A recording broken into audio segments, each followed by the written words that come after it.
উপস্থিত হয়েছেন নবদ্বীপ শিক্ষা মন্দির হায়ার সেকেন্ডারি স্কুলের প্রধান শিক্ষক শ্রী দীনবন্ধু মুখার্জি মহাশয় সপরিবারে। আমরা ওনাকে অত্যন্ত কৃতজ্ঞতা জ্ঞাপন করছি। তো সবার তরফ থেকে আমি এবার একটুখানি আমাদের মধ্যে যিনি উপস্থিত হলেন এইমাত্র প্রধান শিক্ষক, তাকে উত্তরীয় করিয়ে একটু আমরা আজকে অনুষ্ঠানের সম্মান জ্ঞাপন করব। সেই সম্মান জ্ঞাপন করার জন্য আমি আহ্বান করব নবদ্বীপ বকুলতলা হায়ার সেকেন্ডারি স্কুলের শিক্ষক মাস্টারমশাই, কথিতভাষা মাস্টারমশাই শ্রী শ্যামসুন্দর ভূঁইয়া মহাশয়। উনি এবার উত্তরীয় করিয়ে প্রধান শিক্ষক শ্রী দীনবন্ধু মুখার্জি মহাশয়কে আজকে উনি সম্মান জ্ঞাপন করবেন।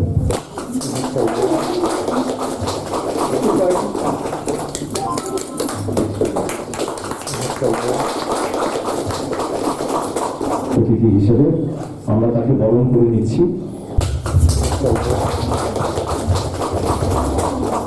এবার আমি যেটা বলছিলাম, মা যে সবাইকে নাম দেন, সেই সুমন হচ্ছে শ্রী প্রতাপ ভৌমিক, তার আসল পেছনে কারিগর লাগে। আমি তো এসছি, উড়ে এসে ফিরে বসেছি, সে যে অক্লান্ত ভাবে খেটে সমস্ত কিছু করবে। ও এমনি পঞ্চায়েত অফিসার, ও বাবলারি না, মহীশূরা পঞ্চায়েতের অফিসার, কিন্তু ওর ধারণা মাসনার আশীর্বাদী হয়েছে। ধন্যবাদ বিকাশ বসু আমাদের প্রধান শিক্ষক, উনি করলেন প্রতাপকে। তো প্রতাপ খুব ওতপ্রোতভাবে জড়িত শুধু নয় আমাদের সঙ্গে, আমাদের ঘরেরই ছেলে শুধু নয়, ও এই আজকের অনুষ্ঠানটার পেছনে প্রধান কারিগর প্রতাপ ভৌমিক, যার জন্মদিন নিয়ে আজকে অনুষ্ঠান। সেই করুণা দেবীর প্রতি আমার গভীর শ্রদ্ধা এবং উপস্থিত বড়দের আমার প্রণাম, সমবয়স্কদের শুভেচ্ছা ও ছোটদের ভালোবাসা। কৌশিক অ্যাকচুয়ালি আমাদের ছাত্র, আমাদের শিক্ষা মন্দিরের প্রাক্তন ছাত্র।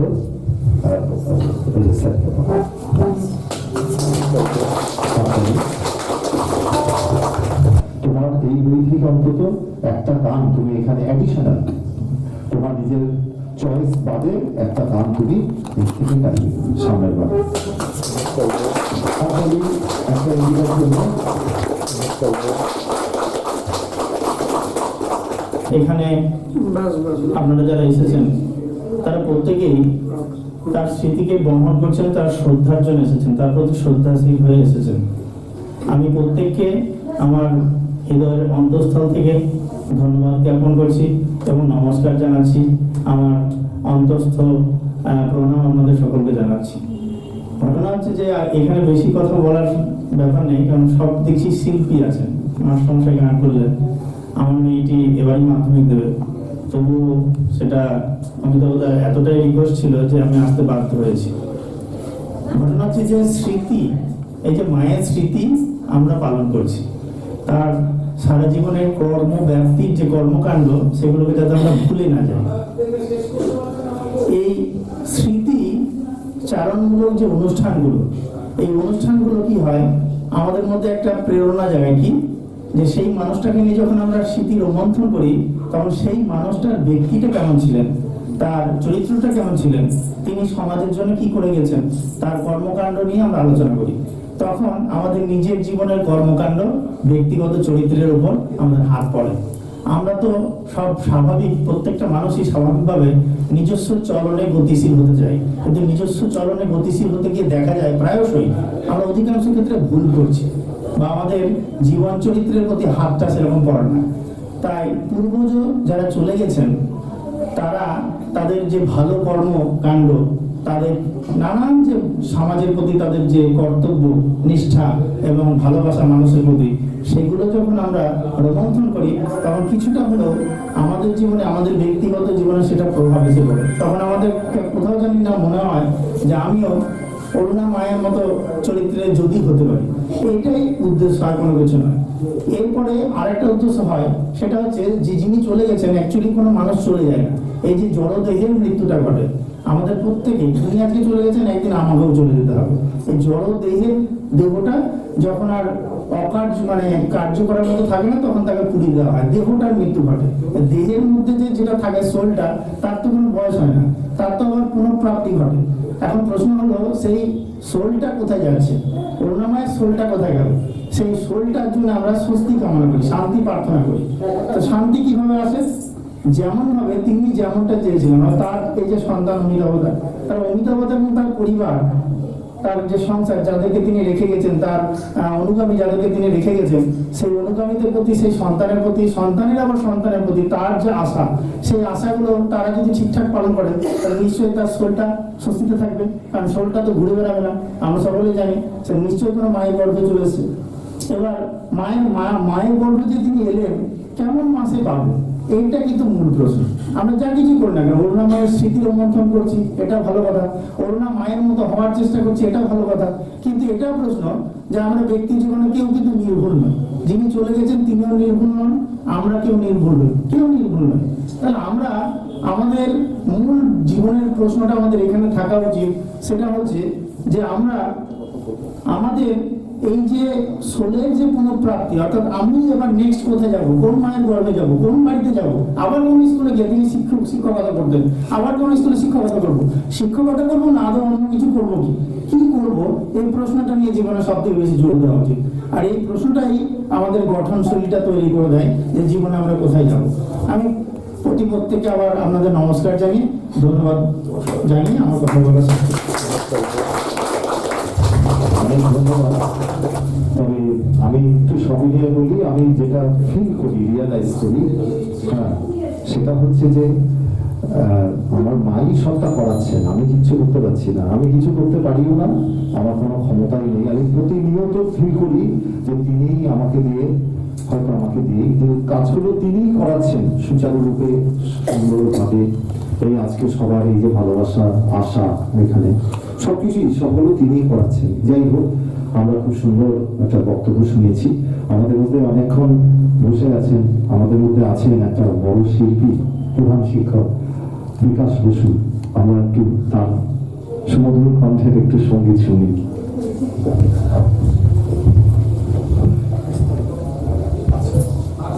হ্যাঁ, তাপস বাবু আবার সেই ঘাট পার হয়ে, গঙ্গা পার হয়ে ওপারে যাবেন।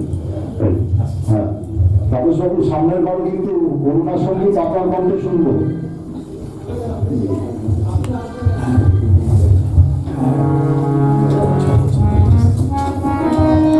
শ্যামল আমার মায়ের সাথে রীতিমতো তাল মিলিত, সংগত করতো সবকিছু। তো আমরা সেই শ্যামলকে একটু উত্তরীয় করিয়ে এখন আমাদের মধ্যে শ্যামল সম্মানিত হাততালি সম্মানিত করলেন বিশিষ্ট সঙ্গীতজ্ঞ শ্রী দেবকী দুলাল চক্রবর্তী মহাশয়। আমি এই বাড়িতে বহুবার এসেছি। মাসিমা আমাকে পুত্র স্নেহে ভালোবাসতেন, সেই সম্বন্ধেই অমিতাভর সঙ্গে আমার পরিচয়। ঠিক আছে, সব কিছু ঠিক আছে, সব। সঙ্গীতজ্ঞ হলেন, ডাক্তার হলেন, উকিল হলেন, যদি মনের মধ্যে অহংকার ঢুকে যায় তাহলে আপনি আর তাকে পাবেন না। এটা হচ্ছে সবশেষ কথা। তাই তাকে পেতে হবে। এই মানব জন্মে তাকে যদি না পাই, তাহলে এমন সুন্দর মানব জন্মটা বৃথা হয়ে যাবে। উপনিষদে সেটা বলছে মহতি বিনষ্টি। উপনিষদে বলছে, আমরা যখন বেলুড়ে পড়তাম, আমার ফিজিক্স অনার্স ছিল, সে বেলুড়ে পড়ার সময় আমাদের ওই ওখানকার মহারাজরা আমাদের বলতেন মহতি বিনষ্টি যেন না হয়। তুমি এই দুর্লভ মনুষ্য জন্মটা পেয়ে তুমি মহৎ একটা কাজ করতে পারো, কি না সেই ব্রহ্মের আরাধনা করতে পারো। আর কেউ পারে না, আর কোনো জমিতে হবে না। শুধু এই মনুষ্য জন্মে তুমি একটা মহৎ কাজ করতে পারো, আর যদি শুধু সেটা না করো তাহলে সেটা বিনষ্ট হয়ে গেল, নষ্ট হয়ে গেল। এটাকে বলে মহতি বিনষ্টি। তাই যে যা করছেন অন্তর থেকে ভগবানকে ডাকুন। মহাপ্রভু দশম অবস্থা, ঠিক আছে, দশম অবস্থা মানে উন্মাদ অবস্থা।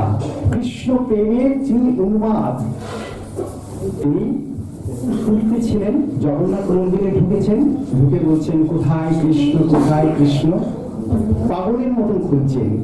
আর যে রক্ষী ছিল সে মহাপ্রভুর হাতটা ধরে বলছে জগন্নাথকে দেখিয়ে, ওই তো তোমার কৃষ্ণ। মহাপ্রভু দেখছে জগন্নাথ কৃষ্ণ হয়ে বাঁশি বাজাচ্ছে। আর যারা নাকি মহাপ্রভুর সঙ্গে গেছেন তারা দেখছেন যে জগন্নাথ সেই কৃষ্ণ, সেই হচ্ছে আমার কৌশল্য। জয় জয় জগন্নাথ সচির নন্দন, ত্রিভুবন করি যার চরণ বন্দন। জয় জয় জগন্নাথ সচির নন্দন, ত্রিভুবন করি যার চরণ বন্দন। জয় জয় জগন্নাথ সচির নন্দন, ত্রিভুবন করি যার চরণ বন্দন। নীলাচলে শঙ্খ চক্র গদা পদ্ম ভার, নদিয়া নগরে দণ্ড কুণ্ডল কর। নীলাচলে শঙ্খ চক্র গদা পদ্ম ভার, নদিয়া নগরে দণ্ড কুণ্ডল কর। জয় জয় জগন্নাথ সচির নন্দন, ত্রিভুবন করে যার চরণ বন্দন। কেহ বলে পূরবেতে রাবণ বধিলা, গোলকের বৈভব লীলা প্রকাশ করিলা। কেহ বলে পূরবেতে রাবণ বধিলা, গোলকের বৈভব লীলা প্রকাশ করিলা। জয় জয় জগন্নাথ সচির নন্দন, ত্রিভুবন করে যার চরণ বন্দন। শ্রীরাধার ভাবে গোড়া অবতার, হরে কৃষ্ণ নাম প্রভু করিলা প্রচার। শ্রীরাধার ভাবে গোড়া অবতার, হরে কৃষ্ণ নাম প্রভু করিলা প্রচার। জয় জয় জগন্নাথ সচির নন্দন, ত্রিভুবন করে যার চরণ বন্দন। বাসুদেব ঘোষ পায় চোর পরিহার, যেই গৌর সেই কৃষ্ণ সেই জগন্নাথ। বাসুদেব ঘোষ পায় চোর পরিহার, যেই গৌর সেই কৃষ্ণ সেই জগন্নাথ। জয় জয় জগন্নাথ সচির নন্দন, ত্রিভুবন করে যার চরণ বন্দন। জয় জয় জগন্নাথ সচির নন্দন, ত্রিভুবন করে যার চরণ বন্দন। জয় জগন্নাথ জয় জগন্নাথ, জয় জগন্নাথ জয় জগন্নাথ।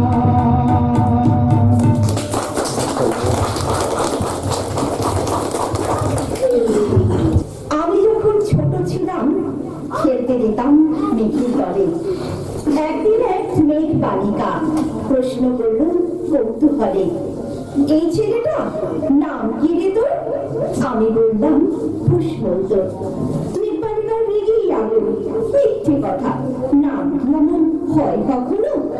আমি বললাম নিশ্চয়ই হয়, আগে আমার গল্প শোনো।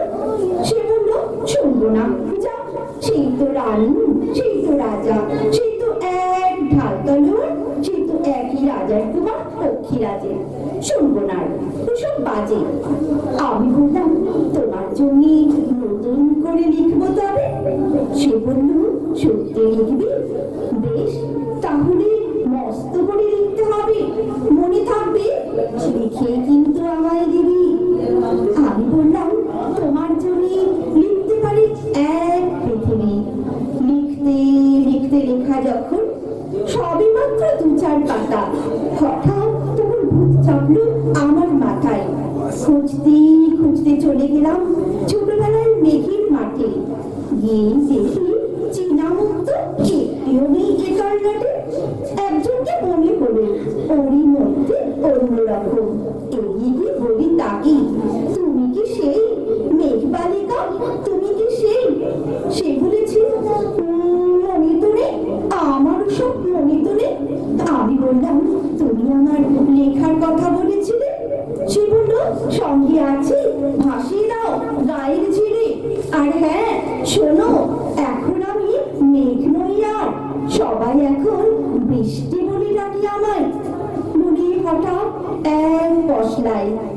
চুল থেকে নখ আমায় পুরো ভিজিয়ে দিয়ে অন্য অন্য বৃষ্টি বাদল সঙ্গে নিয়ে মিলে গেল খরম শ্রোতায়, মিলে গেল দূরে কোথায় দূরে দূরে।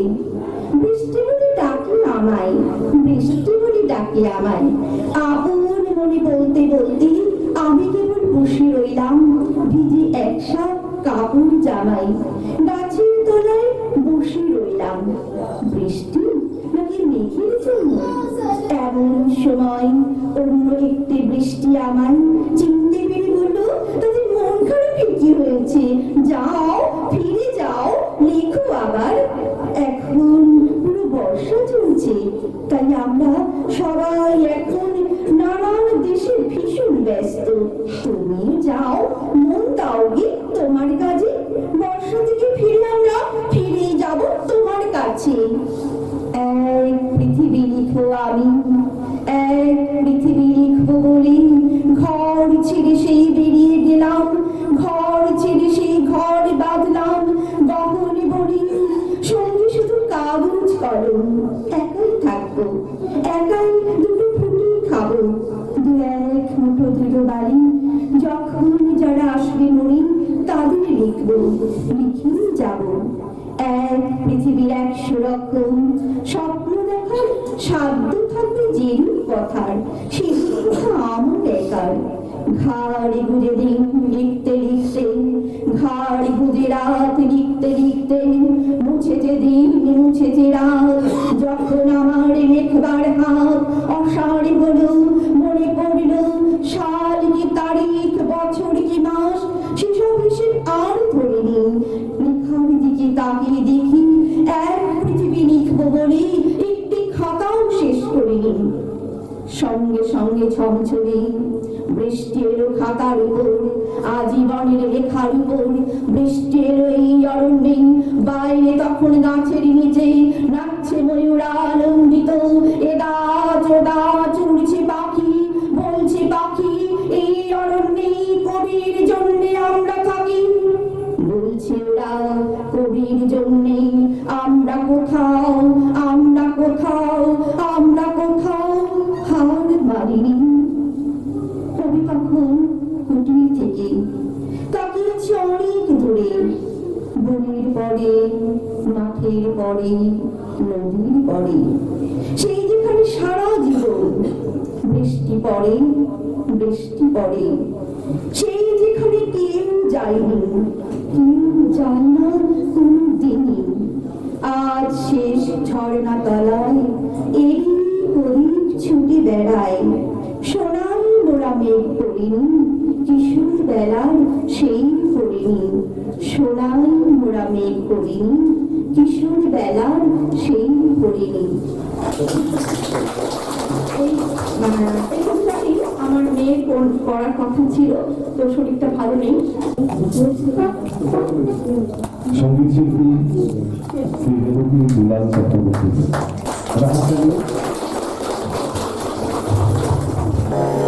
81 সালে থেকে পরিচয়। মামুনের কাছে গানের পরীক্ষা দিয়েছিলাম রবীন্দ্রসঙ্গীতে, যুবদল স্কুল নাম ছিল। যাই হোক, মামুনকে প্রণাম জানাই। এটা খুব মনে করিয়ে দিল মা এখানে প্রয়াগ সঙ্গীত সমিতি এলাহাবাদ ইউনিভার্সিটির অ্যাফিলিয়েটেড সেন্টার ছিল, বিলিকম কলেজ অফ মিউজিক, এবং সেখান থেকে রুগীরা পরীক্ষা দিয়েছিল। মনে পড়ে গেল, হ্যাঁ রুগীটুলটা আবার অনেকেই আছে এরকম। তাকে আমাদের মাসনার বইটা, গ্রন্থটা আজকে উপহার দেওয়া হচ্ছে।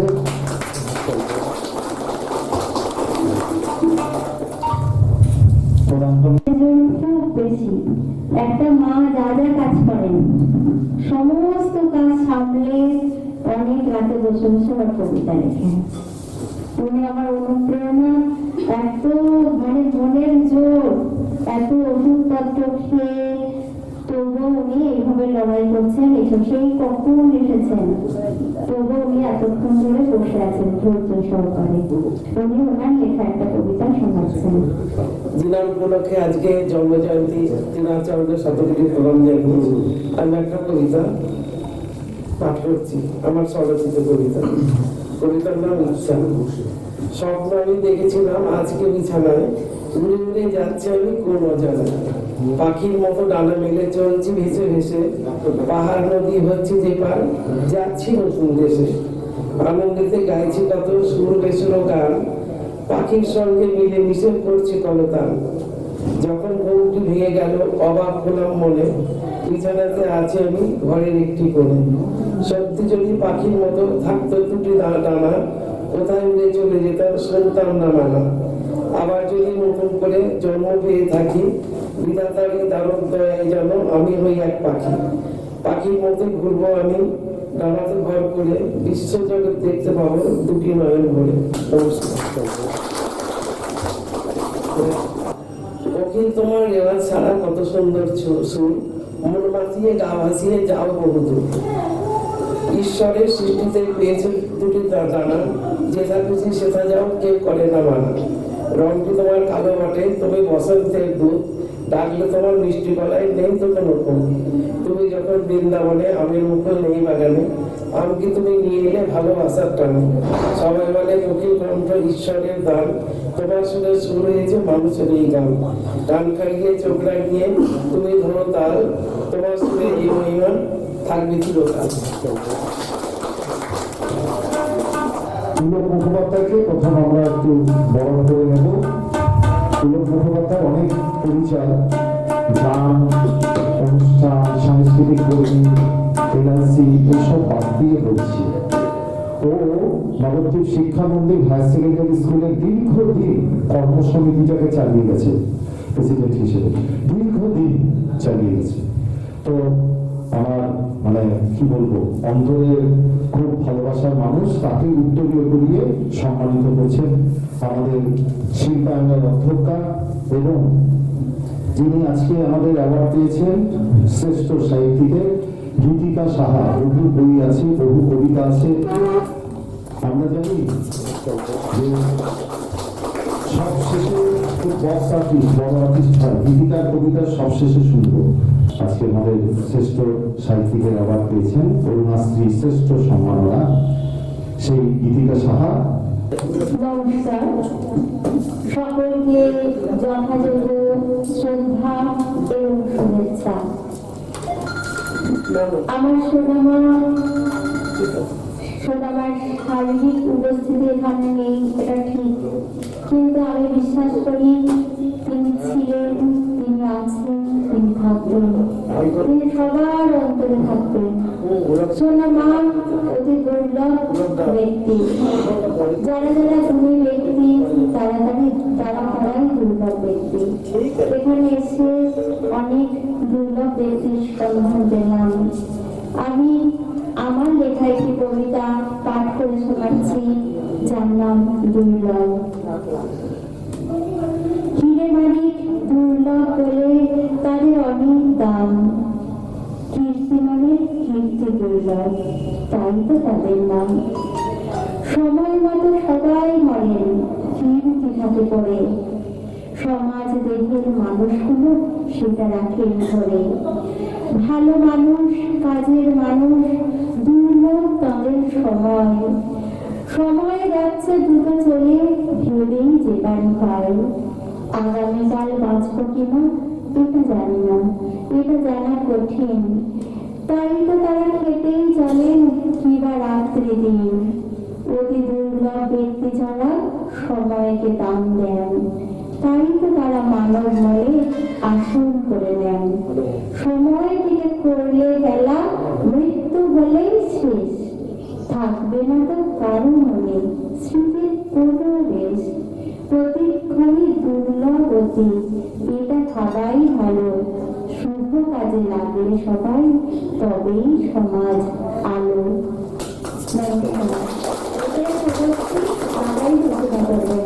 আমি আগে বলেছি ও তখন কাজে ব্যস্ত ছিল, ও টোটাল অনুষ্ঠানটার জন্য বাড়ি এসে সবকিছু করে টোরে গেছে, পিছন থেকে কারিগর কলকাঠি আরো ছোট ওই করবে ওর বাড়ির অনুষ্ঠান, সেটা কথা না। কথা হচ্ছে ওদের আজকে আসার কোনো কথা ছিল না, ছেলের পরীক্ষা চলছিল। আমি আগে একবার বলেছি, আবার ও তখন ছিল না বলে বলছি। এবং ওর ক্লাস রামকৃষ্ণ মিশন রহরায় পড়ে। একটা ছোট্ট বলি, মানে এটা বলতেও ভালো লাগে। ও পরে ফিজিক্সে honours, Ramakrishna mission Rahara. Project 15 নম্বর, 5-5-5 3টে প্রশ্ন। শিক্ষা জগতের লোক, একটা হায়ার সেকেন্ডারি স্কুল চালিয়ে এসছে, শুনে কত আনন্দ পাবে। প্রজেক্ট কি দিয়েছে জানেন? প্রজেক্ট দিয়েছে, প্রথম প্রশ্ন, তুমি একটা বড় রাস্তায় গিয়ে দুপুর বেলায় যখন প্রকাশ্য লোকজনের মধ্যে জনসমাগমে গাড়ি ঘোড়া চলছে, লোকজন চলছে, দুপুরের আলোয় সবার সামনে অন্তত 20 ফিটের উপর বড় রাস্তায় রাস্তা ঝাড় দিচ্ছ, তার স্টিল এবং ভিডিও ছবি। 5 নম্বর। 2, তুমি রাস্তায় গিয়ে রাস্তায় দুস্থ মানুষদের কিছু দিচ্ছ, কিছু না পারো একটা 10 টাকা চকলেট দেবে, টিফিনের পাশাপাশি। 5 নম্বর। 3rd প্রশ্ন, তুমি রাস্তায় বসে রাস্তার স্ট্রিট বয়দের 1 ঘন্টা ধরে পড়াবে, রাস্তায় দাঁড়িয়ে তুমি পড়াচ্ছ বসে তাদেরকে, তার স্টিল ভিডিও ছবি। শেষ। মানে ওরা অলরাউন্ড ডেভেলপমেন্ট, মানুষ হওয়ার ব্যাপারটা দেখে। এই যে জিনিসটা আমি এই কারণে বলছি যে সবসময় যে পুঁথিগত বিদ্যাটা মেন না, কিছু কিছু জিনিস থাকে একটু আলাদা। ঠিক যে কারণে আমি এই কথাটার প্রসঙ্গটা টানলাম। ওর কলেজে আরো 7 দিন ক্লাস হওয়ার কথা ছিল, 12 তারিখে পরীক্ষা, 7 তারিখ কি 6 তারিখ পর্যন্ত ক্লাস, আসতে পারবে না, আমি চলে এসেছি, ও এসে সব করে গেছে, এইসব কথা না। কিন্তু আজকে ওরা এসে গেল, কেন এসে গেল এটা ওর মুখ থেকে শুনবো। কি করে হলো এটা সম্ভব? অসম্ভব জিনিস। আর রামকৃষ্ণ মিশন রহরা একটা স্ট্রিক্ট অ্যাডমিনিস্ট্রেশনের জায়গা, যেটা স্ট্রিক্ট অ্যাডমিনিস্ট্রেশনের জায়গা। যারা 5 তারিখ কি 7 তারিখ পর্যন্ত ক্লাস নেবে, তারা কেন তোমাকে, মানে তুমি আসতে পারলে ছেলের জন্য, আসতে পারলো বলে কেন ছেড়ে দিল বলো? এদিকে দেখি কেমন। ছেলের 12 তারিখে পরীক্ষা ছিল, কলেজ চলছিল। এবার হঠাৎ করে ওর কালকে স্কুল যাওয়া, কলেজ যাওয়ার পরে ওর স্যার বলেছে মানে পরীক্ষার দিন গেলেই হবে। ওর জন্য ছেলে বললো যে তাহলে মা যখন ছুটি আছে চলো ঘুরে আসি। আমি তাহলে চলো যাই। দিয়ে ওই ঠিক হলো হঠাৎ আসা। তার মানে এর মধ্যে একটা কিছু আমি যদি খুঁজে পাই এরকম, যেখানে ক্লাস হওয়ার কথা ছিল সে কালকেই, গতকালই তারা ক্লাস করিয়ে কোর্স কমপ্লিট করে দিয়ে বললো একটা পরীক্ষা পর্যন্ত স্টাডি নিয়ে, বা আসতে হবে না, পরীক্ষা করে আসবে। ওরা ছুটি হয়ে গেল, আজকে চলে এলো। যেটা হওয়ার কথা নেই সেটা হয়ে গেল। এটা ওর মুখ দিয়ে ঘটনাটা আমরা শুনলাম। এই ধন্যবাদ সবাইকে।